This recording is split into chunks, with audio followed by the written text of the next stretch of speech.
Are you frustrated with online dating? Confused by all the new apps and fancy dating sites? Do you find yourself choosing the wrong person again and again? Well, studies show that hiring a dating coach can maximize your online dating experience. So no worries, I've got you. And I've created a virtual course called Doing Dating Right. It's a 5-video series that you can complete at your own pace in your own space, right at home. How to write your online dating bio, pick that perfect picture, and so much more. Want more info? Go to my website at jenniferhurwitz.com. Again, it's jenniferhurwitz.com. Good morning. Good morning. It's Tuesday. It's Podcast Tuesday. I'm so excited. I always say I'm so excited, but today I'm really excited. And I say that every day too, but it's okay. I'm Jennifer Hurwitz. I'm your host. It's Doing Relationships Right. I'm so happy to be here. If you can see and you're watching, you can see my gorgeous, fabulous friend and colleague, Dr. Sue Cornbluth, is here with us today. And if you're listening, then you just heard that too. But it's otherwise known as Dr. Sue, from the fabulous host of the Dr. Sue Show. Hi, Dr. Sue. How are you?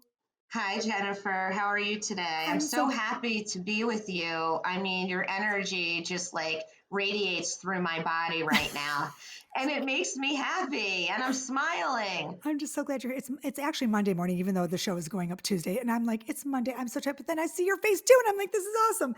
I'm so glad you're here because the topic of our show today is one that my listeners are obsessed with. So when I heard that you were going to come on my show, I'm like, yes. It's my favorite topic. My listeners love it. I know that everyone's going to be ready with pencils and pens and their notes on their phones, taking notes with you, Dr. Sue, because today we're going to talk about narcissism, your thing. This is your jam. This is what we're here for. Trauma and narcissists and narcissism and everything. So let's just start at the beginning. And first of all, tell us a little bit about you and how you came to be and what your background is. I know you have a doctorate. You're a very smart woman. I thank you so much for that. I have a very colorful background, I think. I think so too. I've been in the field of high conflict divorce for a very long time. I'm an international expert in helping parents who are going through a high conflict divorce and do not have their kids in their lives and are dealing with a lot of personality disordered individuals or exes on the other side, which we could talk a little bit about later. I've been in the media for over, 12, 15 years now. I started out doing, I was a mental health correspondent in local news here in Philadelphia for a long time. And then I was a professor for many years at Temple University. Oh, I didn't know that. Yes, 10 years. That's right. Psychology professor. I also taught at Penn State University. That's where my son wants to go. There you go. So who knows? I'm a pit girl, sweetie. Okay. So, but you'll get a great education at Penn State. I'm not sure about that, but that's where it's one of his on his list. So we'll see what happens. It's a good school. And then I went on and I did a lot of work in foster care with kids that were in trauma.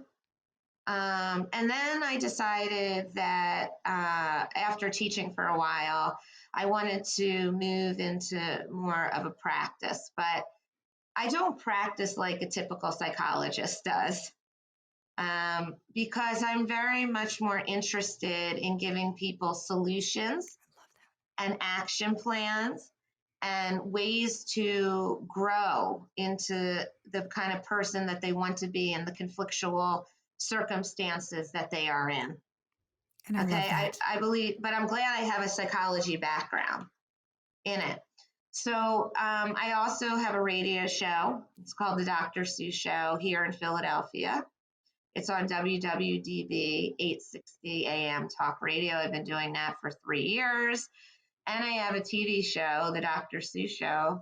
And that is where we have experts on in all different kinds of fields that help individuals grow as human beings and teach them actionable steps so that they can become the solution to any conflict within their lives. And that's really what my work is about. I do speak and what else can I possibly do? I have a family. I'm tired listening to you, Dr. Sue. I'm like, oh my gosh, I don't know how you do it all. And we met on Clubhouse, which is so funny because I mean, Clubhouse is like the craziest place because we were in a room together and I heard you speaking. I was like, oh my gosh, this is like, I've got to have this. I've got to have this woman on my show. I mean, you're just all around fantastic. And the other good part about you is really, I don't deal with high conflict divorces. As you know, I was lucky enough. My ex, I call him my husband and I, we're very happily, quote unquote, we have a happy divorce. So it's hard for me to give my listeners,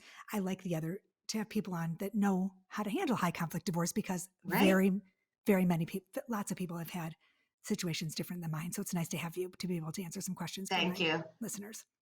Yeah. And I met you in Clubhouse too, and I just clicked right away with your beautiful personality. And, I think that you really do understand what people go through. But most importantly, something that I focus a lot on is that things in our life happen for us, not to us. I love that. And they happen for us to grow from this. And, people that are co-parenting with a narcissist, or you just have a narcissist in your life. I've had some. And people say to me, oh, how could you? You're a professional. You're so smart. No, it happens to everyone. Right. And by the way, there's nice narcissists in the world. Which is so, I know, I heard you say that. I heard you say that in a room once, that they're very they're tricky little guys. Yes, women and men. Women and men, right. It's not just men like people think. I've had women narcissists in my life too. Right. It's interesting, isn't it? So, and the other thing that's interesting to me is that I think a lot of people say all the time, like, well, they overgeneralize. They say, oh, everyone's a narcissist, or there's so many, they're everywhere, but that's not true either. So I think we have to be careful before we say someone's a narcissist. We should they need to be diagnosed. But great point, Jennifer. Let's talk about that for a minute. Go. I'm going to be quiet, Dr. Sue, because my listeners need, I'm going to shut up. Between the two of us, I don't know what we're going to do. We have to fight for airtime here. Oh no, this is you. This is all you. My listeners are sick of me today. I hope that doesn't go to my narcissistic head. All right. But Jennifer, let's really talk about that for a minute, because the term narcissism has been thrown around so much in the last, I feel like, 2 years. Not everybody's a narcissist. In fact, it's a very small percentage of people that really meet the criteria for full-blown narcissism, okay? There just are sometimes selfish people. Right. There are sometimes controlling people. There are people that just want things their way, and it has to be on their terms. That does not mean that they have narcissistic personality disorder. It doesn't at all. People that come from trauma a lot, okay, or people that were in a relationship where someone really put them down or belittled them, can come off sometimes as being controlling or not present or wanting things their way. And that's because they don't want anybody controlling them anymore. Does that mean they're a narcissist? No. Right. And if they got help to deal with feeling belittled and feeling putting down, feeling like they didn't have a voice, those behaviors would change in them. Oh, that's so important. And a lot of people don't understand that. They don't. And they just think that person is narcissistic, and then they break up with them or they move on. They're like, well, he was a narcissist and she was a narcissist, and they post things, they meme about it. I'm like, no. And when you're saying that about somebody, you're putting them into a category that they may not be a part of. And a full-blown narcissist, first of all, meets certain criteria. And, one of the main criteria of a narcissist is that they feel as though, or they come off across as they have a superior, entitled personality and a larger than life ego. Okay. And if you're dealing with somebody just as controlling and, wants things their way or doesn't agree with you on things, that does not mean that they have narcissism. Right. That person would do that along with the superior ego dominating personality. Right, like, I'm always right. And whatever you say is wrong. That is not the same thing. Gotcha. So I don't like when people lump people into categories, because if you do lump somebody into a category and you're wrong, that can do a lot of damage within a relationship. I agree. And you know what else? And then they carry that with them because you've labeled them that.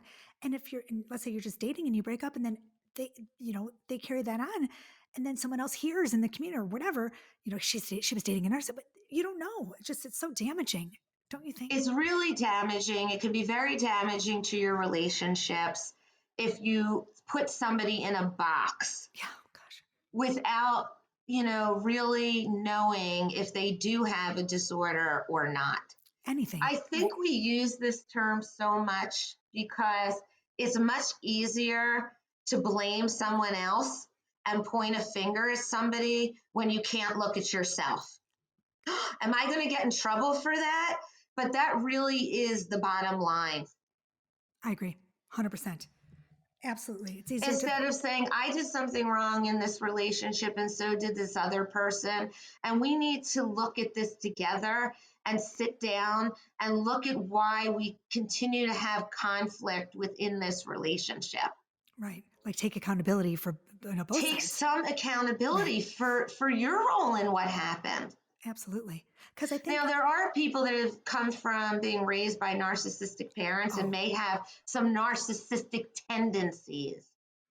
It does not mean that they are a full-blown narcissist. But do they act like that parent in many ways? Yes. But we often say that if those wounds, those deep wounds that the parents caused within their life, they can look at that a little and go into their own pain about it. Those behaviors that these individuals have do decrease.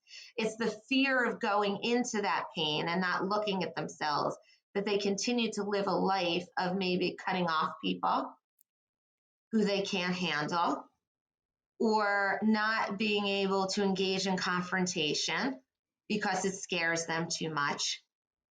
It's all these kinds of things. That doesn't mean that they're a narcissist. It means a lot of times they're in trauma. Now, the narcissist will do something to you known as gaslighting. Oh. Do you know what that is, Jen? Yes, of course. Well, you can help me out with this one. The word gives me, and it's. I do not like that word either. It's twisting everything. Right. To make it seem as you're the one that's the problem and not them. That's something that goes along with the diagnosis of narcissism. Absolutely. They'll say things to you such as, what are you talking about? I never said anything like that. It gives me the chills all over because, I've been in relationships like that where, you think I actually thought I didn't say it. I was like, no, I know I said that, right? I never said that. You're the one that said that to me. It's the worst. Right. It's the worst. So they twist everything. They lie a lot. They forget things a lot. Like I said, I never said that. I don't know what you're talking about. They'll come and say to you, you're abusing me. You're abusing me with your words. And you're like, what are you talking about? I haven't said one thing to you. I haven't belittled you. I haven't put you down. It's the way you're looking at me. Okay. Right. So these are the kinds of things that, and then you start thinking to yourself, am I looking at this person wrong? Am I abusive? Did I say this? Did I hurt this person? They keep making you question yourself to the point where you are not acting like yourself anymore because all you're doing is being paranoid. It's awful.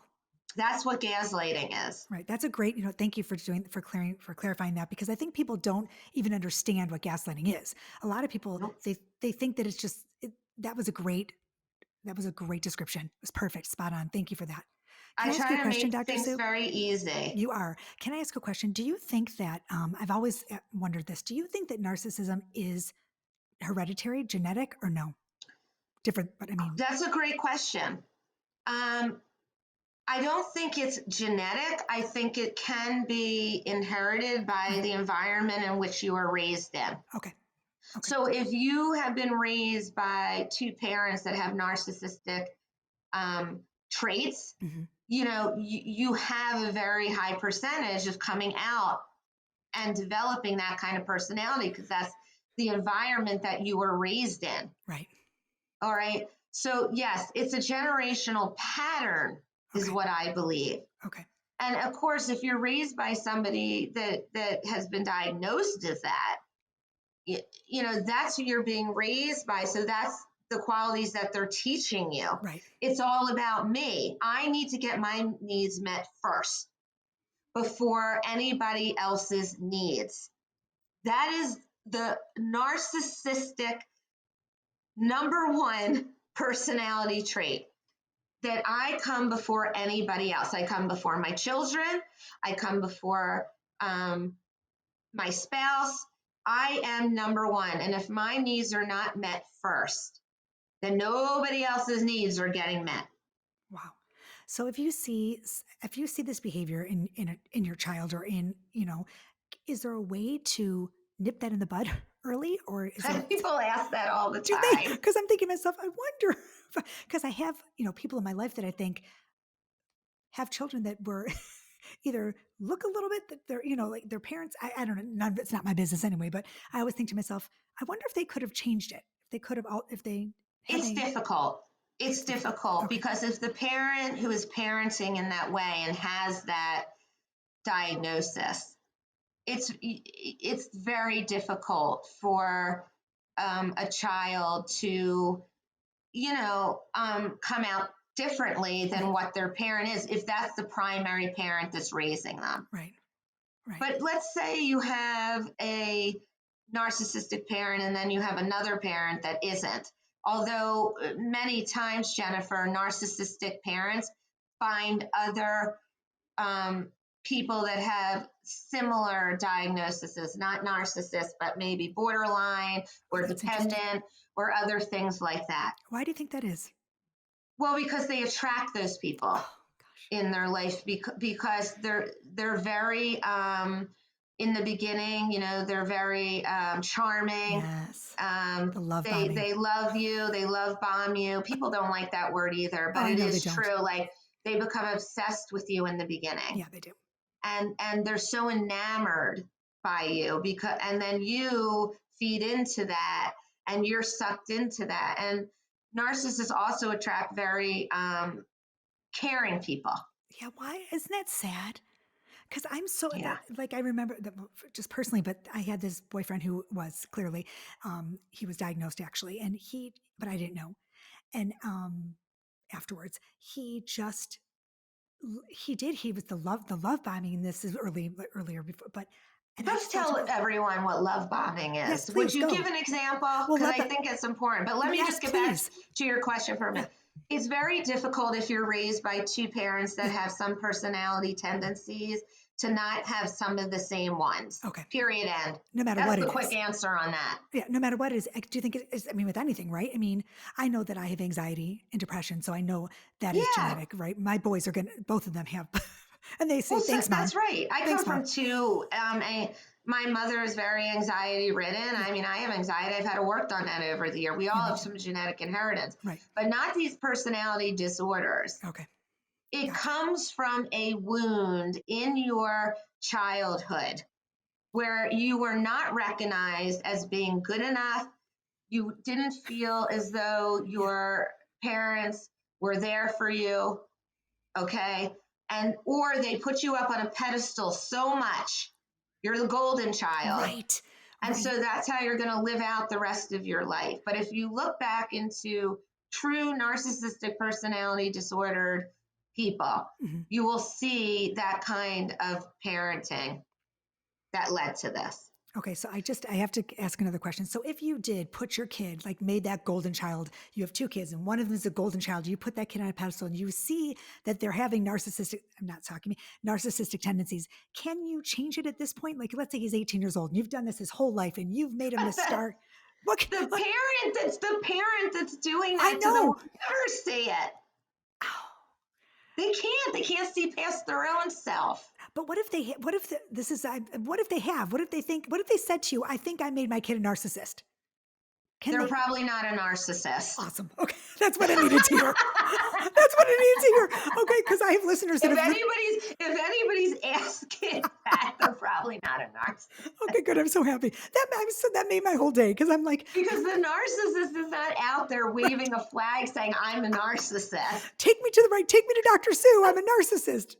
Let's go. I know, right? Isn't that so funny? Right. They're not out there doing that. So they don't even know that they're being raised by that kind of parent. Okay. Unless later in life they got therapy. Right. Or they got coaching and somebody pointed that out to them and they explored it. Yeah, right. I got you. I love it. This is so fun. This is the best. So back to let's describe love bombing. Okay, you want to start? Sure, I'll start. Like, love bombing is when they come on super fast, super hard, super aggressive. Like all of a sudden they're like 2 weeks you're dating and they're like, let's move in together. I think we should. This is working so well. I think we should. Let's go. And all of a sudden you're like, oh, he wants me that badly. Sure, I'll sell my house and move in together. Like, yeah. Or, this happens in different kinds of relationships. And I want to express this. It's not just the boyfriend, girlfriend. No. It can be in friendships. It can be in everything. Like when you're first meeting somebody and they're texting, I love you, I adore you, we're so in sync with each other. You just make me so happy. I want to hang out with you all the time. Yeah. Let's do lunch once a week for the year. Yeah, forever. Right. Yeah. I want to get together with you every week. I want to be in your life nonstop. You're the best ever. And then the minute that you do something wrong, right? Because you're human and you mess up and you get angry sometimes, right? Then it's like, no. How could you hurt me this way? You're making me crazy. This is annoying to me. Yep. Because it's all or nothing. If co-parenting during a pandemic has taught us anything, it's that you need proof your kids are safe. With alcohol abuse on the rise, many co-parents are turning to the no-nonsense system committed to providing proof, protection, and peace of mind. Soberlink's alcohol monitoring system is the most convenient, reliable, and reasonable way for a parent to provide evidence that they're not drinking during parenting time. Soberlink's real-time alerts make it easy to negotiate with any party. Judges rest assured the child is safe. Attorneys get court-admissible evidence of sobriety, and both parents have empowerment and peace of mind. Do divorce right and trust the experts in remote alcohol monitoring technology to keep your kids safe, happy, and well-adjusted. Get an exclusive $50 off your device by emailing info@soberlink.com and mentioning Doing Relationships Right. Oh my gosh. Dr. Sue, I needed you like 10 years ago. I would have missed all those awful friendships and boyfriends. I mean, because I think I think we've all had this in some kind of, it happens in work relationships too. Oh, tell us.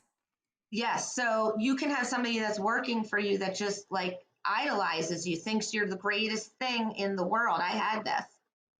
And, keeps telling you how great you are and how wonderful you are. And I want to be like you. And I always say, don't be like me, be yourself. Yes. There you go. And they idolize you. And then when they see that you're not, the perfect person, okay, you fall off of their pedestal and you're not that great person anymore. Right. And then, they start putting you through hell, basically. And the thing is that what you have to do is you can't feed into it. You just can't. This is about them. It is not about you. Which I think people have a really hard time figuring out and remembering. Oh my God. It hurts, Jennifer, so much also to be hurt by a narcissist. It does. Or anyone that has narcissistic tendencies, because you think that you're in this relationship with them. They're telling you all the time how much they care about you, that they're going to be there for you always, right? And forever. And then you mess up or you're having a bad time in your life. Yeah. And they cut you out because they cannot handle your emotions. Say that again. This is so interesting to me. Narcissists cannot handle your emotions because they're only concerned about their own. Yes, they cannot handle your emotions at all. They don't have the capacity to give you the empathy that you really do want from somebody that doesn't have these tendencies. Wow. But they love the empathy that goes towards them. Isn't that so interesting?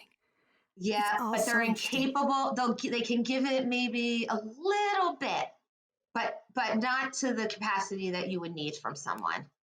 It's unbelievable to me. So can I ask you another question? Do you mind?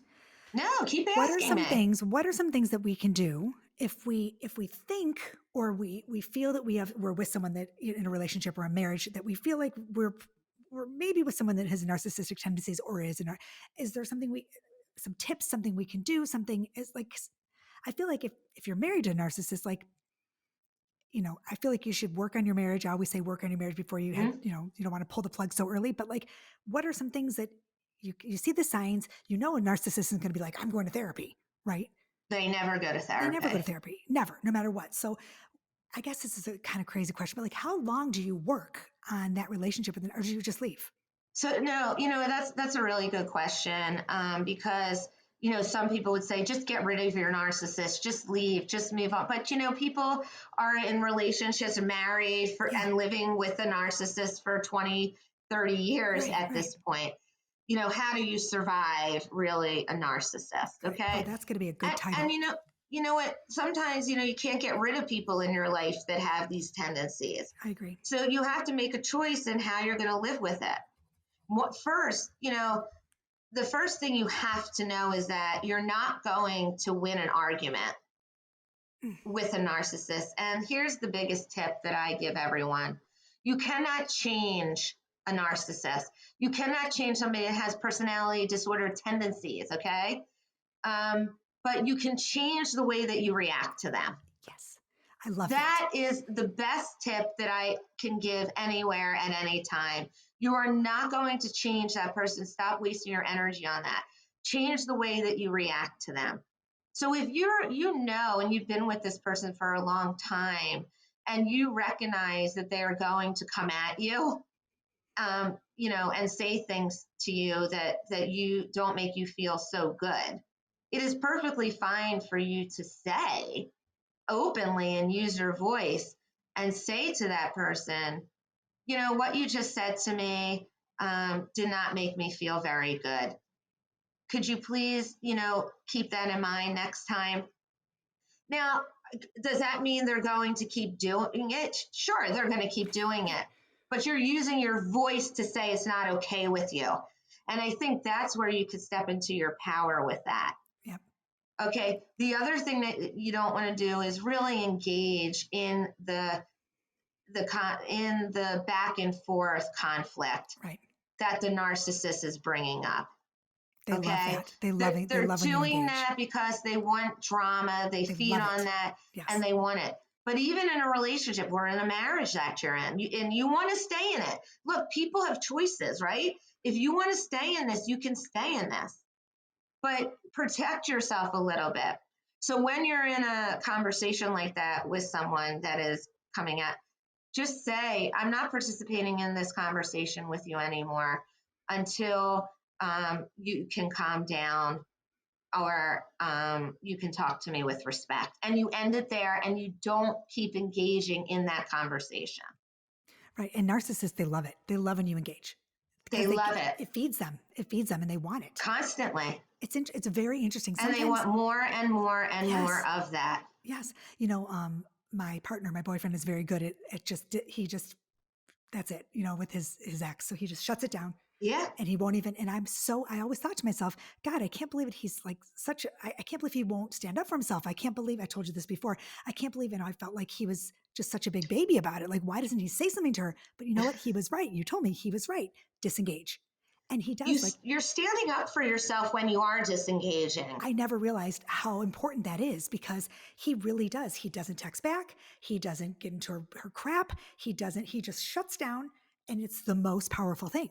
It is the most powerful thing. However, what you're talking about, when you're in a co-parenting relationship, Yes. you do have to engage. Yes. And that's what we teach people all the time. Okay. But what you don't engage in the texts or the emails or the phone calls, you do not engage in the belittling. That's what You I'm do talking not about. engage Right. when He won't. somebody's texting you and calling you disgusting or He won't. despicable, or you're the worst parent on earth. You just let that go by.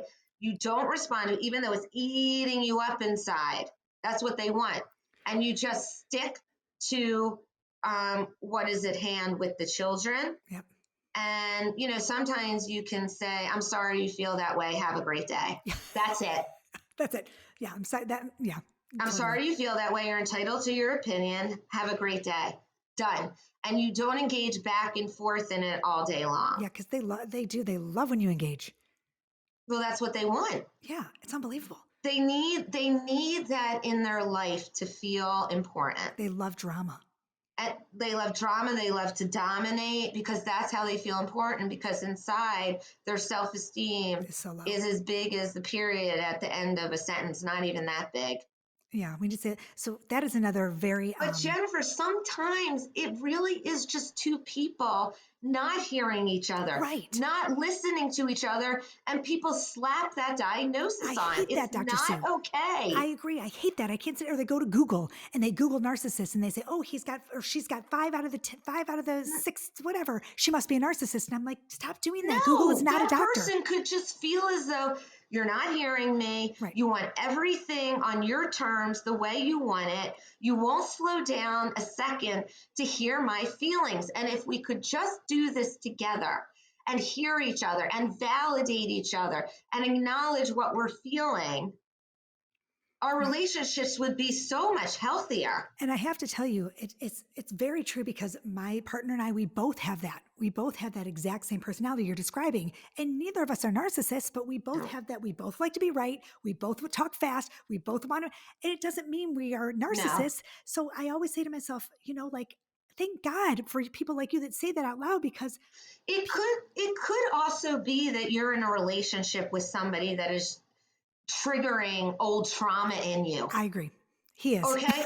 And that's not narcissism. Right. He is triggering old trauma with my father. Well, that's what I'm saying. They remind you of your mother, or they remind you of an ex, or they remind you of somebody else that pushed your buttons. Yes. But that person is not actually trying to push your buttons. Oh my God, Dr. Sue, he's going to love this episode, because it's exactly, I need to come see you. But he is my father. Come over to my couch. I'm going to come to your couch, and I'm seriously, because he does things that remind me of my dad. And I love my dad to pieces, but I grew up in, whatever, and I have my issues, blah, blah, blah. But that is exactly it. I say to him, you're acting like Art. I had a friend in my life that she reminded me so much of my mother. So much. I didn't realize what I was doing. Do you know what I'm saying? Yes. But I was reacting like I was reacting to my mother, because she was pushing those buttons in me. And that doesn't mean you're a narcissist. She wasn't doing it on purpose. Right. She wasn't my mother. But people trigger other things in people. That doesn't mean they have personality disorders. And I want people to really remember that as we're talking here today, because it's not okay to go around and call people narcissists or borderlines or histrionic. These are serious disorders. But if you haven't resolved your own trauma in your own life and worked on yourself in terms of your relational history with other people in your life are going to make you feel that way, but that doesn't mean they're bad people. No, like you're so right. I'm so happy I can't wait for everybody to hear this episode, because I'm going to title it like not everyone is a narcissist. That's what I'm going to call it.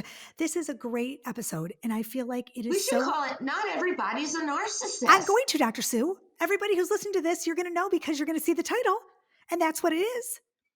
I'm just so glad you were here, Dr. Sue. I cannot even tell you. I'm so happy to be here with you. I can't even tell you. And you know what? I like to keep my episodes, everyone knows, short and sweet, because what's the point? But I could sit here all day. Me too. One more thing I want to ask you really quickly. Sure.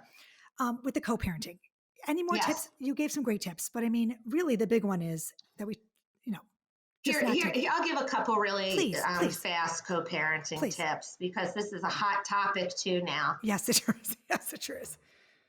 First of all, the best tip I can give is that you two are still your children's parents. And they need both of you in their life. So if one of you is carrying so much hatred for your other spouse, please let go of that, because that hatred and that anger that you're carrying towards your ex is affecting your children, if you think it or not. And when you begin to hate your ex more than you love your child, there's a real problem there. And that is a choice that you are making. And I don't care if you have a disorder or not, you can still make that choice to love your children more than you hate your ex. I love it. That's one of my favorite quotes. That's my best tip. And really, in the end, you're not hurting your ex, you're hurting your children the most. And these kids didn't deserve this. They are not, they're children of your divorce. That's right. Not their divorce. That's right. I love when people say kids of divorce, and I'm like, no, it's not theirs, it's ours. And I say all the time, they didn't ask for this. They didn't come in my room one night and say, like, Mom, Dad, could you guys mind getting divorced? Because I really think, no. That's exactly right. And if you're in a relationship with somebody that is coming at you and wants to control everything, take the high road. Don't engage in this. Take the high road. Be the parent that is going to do everything right. Be the parent that is going to do everything right in spite of what the other parent is trying to do to make this horrific. That is the win here. We always talk about that, taking the high road. It's so hard. I know. And the high road sometimes is swallowing your pride, yes, and negotiating and compromising. But in the end, your child is going to benefit from that. Absolutely. We believe that compassion cures conflict, and it does. And I've been involved in some of the most horrific cases around the country. And guess what cures this the most? The compassion. Coming from a place of good. I think people saying, I want to heal this co-parenting relationship. And if my ex isn't going to do it, I'm going to do everything in my power to make that happen. That makes me, it's just so it's hard. It's hard to hear because I don't live that every day. So I can't imagine. It's very hard. It's hardest on the children. So my gosh, yes. And it's just so hard for me to wrap my head around not understanding that the kids are suffering, Yeah. But when you've been suffering too, yes, in a marriage for years, and you've been called names by that person, and you've been put in people will describe it, Jennifer, as being backed into a corner where you can't breathe and you can't use your voice. That continues. If that was how it was in the marriage, that'll continue in the co-parenting out of the marriage. Why? Because that person who's doing that, like I said in the beginning, will not change. But you can change. If you're a man or a woman, you could change how you respond to that person. You could begin to use your voice in a way where it feels good to you and puts that other person in a place where they cannot do that to you anymore. Right. But please, everybody, this is just something that's close to my heart.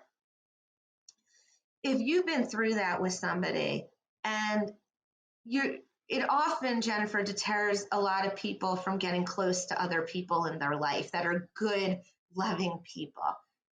Not everybody treats people in that kind of way, but people do get angry, everybody. People have ups and downs. It's part of life.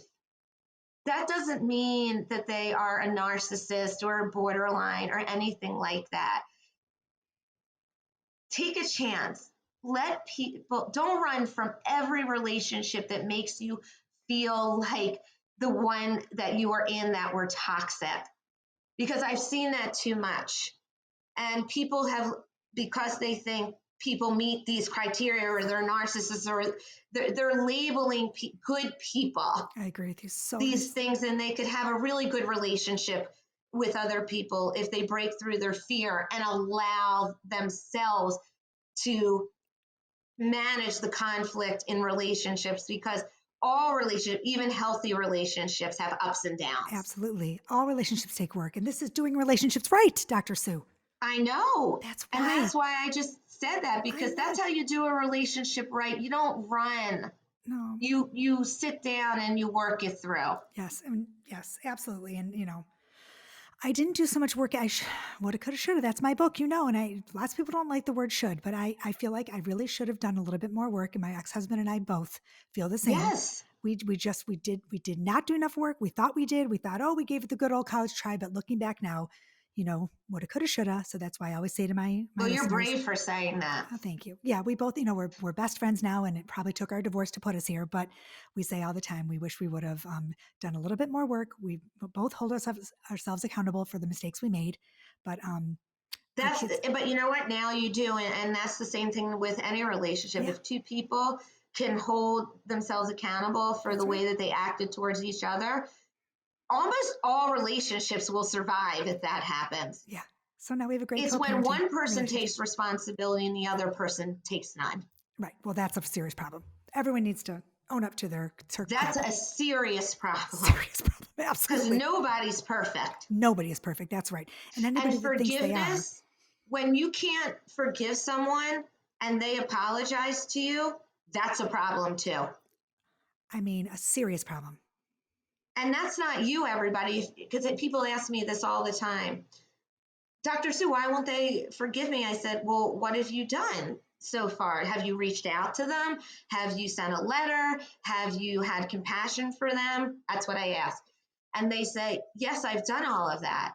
And I said, then you've done everything you can. What else can you do? You're being compassionate. You're doing the right thing. That's about them. Right. How could it not be? If you're coming with kindness and you're coming with gentleness and you're coming with compassion and you're asking for forgiveness and you took responsibility, how can it be you? Right. I actually had a people girlfriend. Forget that. I had a girlfriend once who wrote me a card, a letter, and she said, "I'm sorry for the way that you hurt me."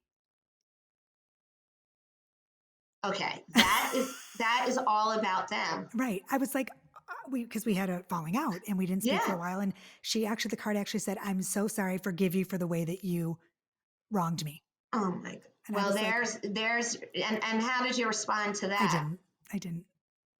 Right. I didn't. The better response, what I should have done is called you. I mean, I don't know what I should have done. No, but what she could have said was that I am so deeply sorry that I hurt you. I did not see the way that I was treating you. I see it now, and I am deeply, deeply sorry. And I would have responded the same. I would have responded back and said, "I'm so sorry too, and let's move on." But after getting that, I was so shocked. I'd never received anything like that in my lifetime. Yeah. And I was because so shocked. That was about her. Yeah. I couldn't believe it. She just wanted to hurt me more, I guess.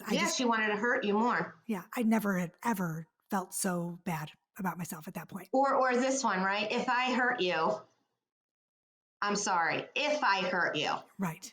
No. That's no ownership at all. There's no ownership when we use if. Right. Or what about this? I know I hurt you.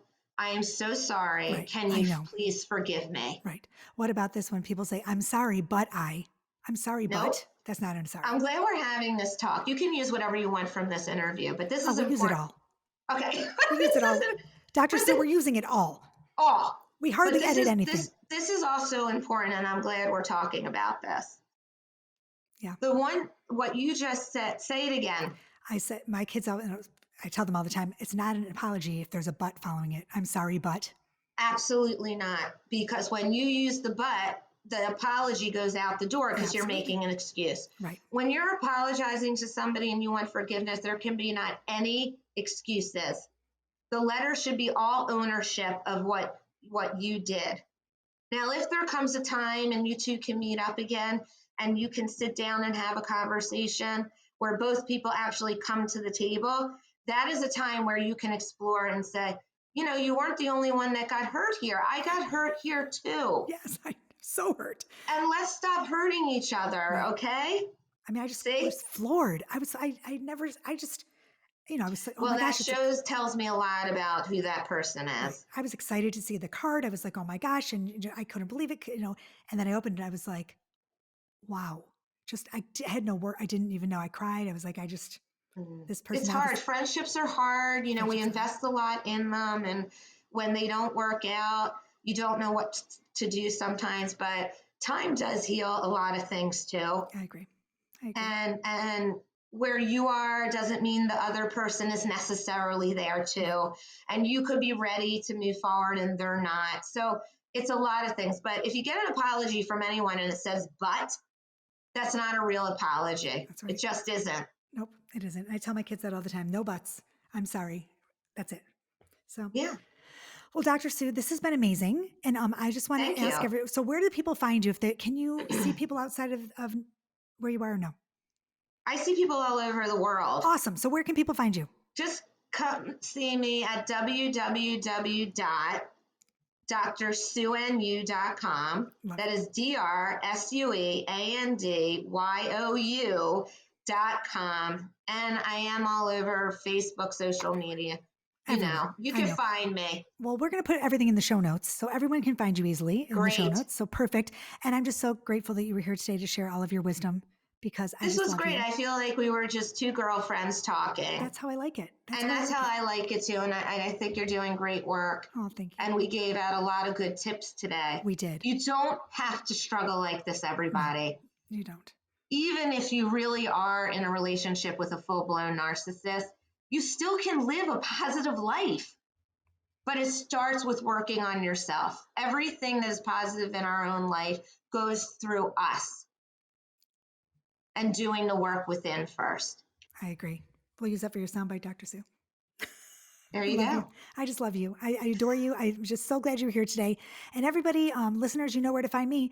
JenniferHervitz.com. I have a new website. It's beautiful. My photographer that does all my what is it? I want to go check it out. Oh, it's not up yet. It's about to be up. I just finished it. Good. It's so gorgeous. I'm so excited about it. And I have a new online video course coming out. It's 5 videos of moi. It's a great price and I'm excited about that. So it's about online dating and relationships and good stuff. And that's coming out too. And besides that, I'm all over the place as well. You know where to find me. So everybody, I'm so glad you were here today. I hope you got wonderful nuggets of knowledge and good stuff. So do your thing. Go out today. Do something fun. Maybe some yoga. I always say that. I don't know. Get a Slurpee. You love your yoga. I never do. I need to get back out there and do some yoga. I like taking a walk. Oh, take a walk. I'll do that too. I'm going to go take a walk today. Walks are great. They clear your head. I agree. I'm going to do that too. Everybody else, you know what to do. I say it every time I end. Peace, love, and truth. Love you guys. Have a great day. Thanks, Dr. Sue. Thanks, everybody.